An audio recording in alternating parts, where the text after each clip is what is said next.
Welcome everyone to Influential Leadership Tips. My name is Dave Miller. And I'm John Hadley. Dave, I was thinking back to a situation at my last company, and it made me think about where do you draw that dividing line between pushing for an agenda and where do you need to listen and maybe shift your agenda a little bit? Because as leaders, we're supposed to show focus. We're supposed to show leadership. We're supposed to be pushing for goals. But sometimes that can get off track. And the situation I'm thinking of is I joined this company. We had a CEO who was a great person. Everybody loved him. He'd literally started in the mailroom and worked his way up to be CEO. Along the way, he built this association business. We had endorsements from a wide range of professional associations, built up a very large block of disability and life insurance and medical insurance business. And that had worked for him for many years, building these trusted relationships with these brokers. But it reached a point where the original brokers were older, some were retiring, turning it over to their kids, that some of them just didn't have the energy anymore. They didn't care as much because they had made their millions on their block of business.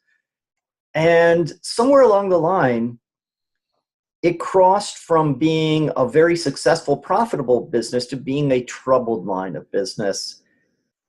But no one could really say anything against it, because to this CEO, it still was a great block, and these were great people, and we couldn't change things.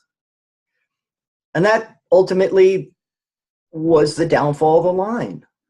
And so I guess the question that it makes me think of is, how do you avoid that trap?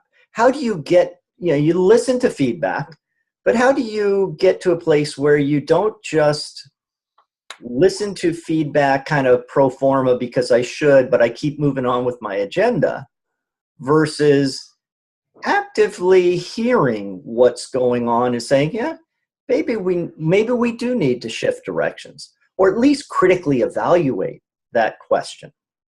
Well, I think that's a great example of what we talk about in tension management, John, where this guy started out really in a powerful place on our levels of tension and power, where he's working his way up from the mailroom. Maybe he was up in power stress, actually, and really having that urgency to go for it and pay attention to what's going on and develop the successful business.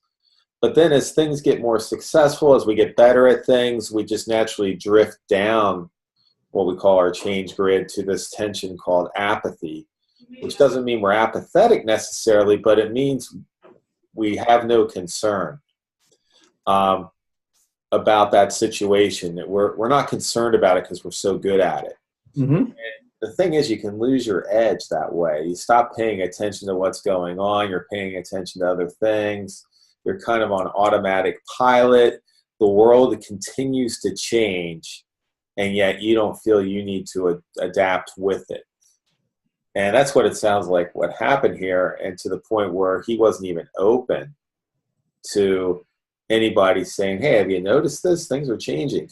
And so one part of the answer, I think, is that we need to continue to pay attention to our own tension as leaders and make sure we don't drift down to apathy on the real mission critical things that we're dealing with, like running a company.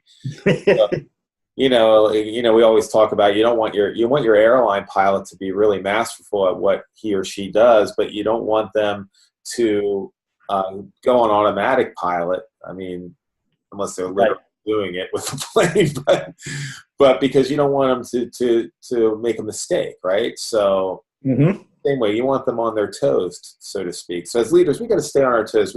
If we can stay in power, we're always questioning. We're always looking in information gathering mode. We're checking things out. We're saying, are we still on course?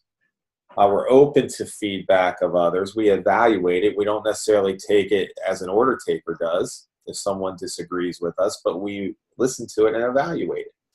Yeah, in fact, that feedback or other ways I look at things is a way of raising the bar. Say, okay, I've done really well here. This business is growing really nicely, but what's the next step? What could we do to go further? Or what am I hearing? And find a way to get my challenge to a place where it keeps me engaged, keeps me trying, not just doing things because I've always done them and that have been successful, but because I see a challenge out there that I want to live up to. Right, exactly. So we raise that tension or raise that level of urgency and keep that at a place where we're engaged, we're excited, we're moving to the next step, we're growing. Right. So I guess the homework I would give everyone is think about the things that you feel you've got some mastery of, that you feel really good about, that you're pushing on, and then think about, what can I do to raise the bar? Or what things am I hearing that maybe I'm tuning out, and I should just listen to them really carefully for a while and see if that changes things. Doesn't mean I have to take them at face value, as you're saying. I want to critically evaluate what I'm hearing. But I may be tuning things out that could help me be even more successful just because I think it's so successful already. And that's where the danger lies. So I would urge everyone, think about that for a little bit. Go out, think about where you can even get feedback on some of the things that you're pushing for, and see, does that change anything? Does that change, if I really think about it, can that change my thinking about this? So maybe I should consider shifting directions a little bit. That's what I had for this week. Great.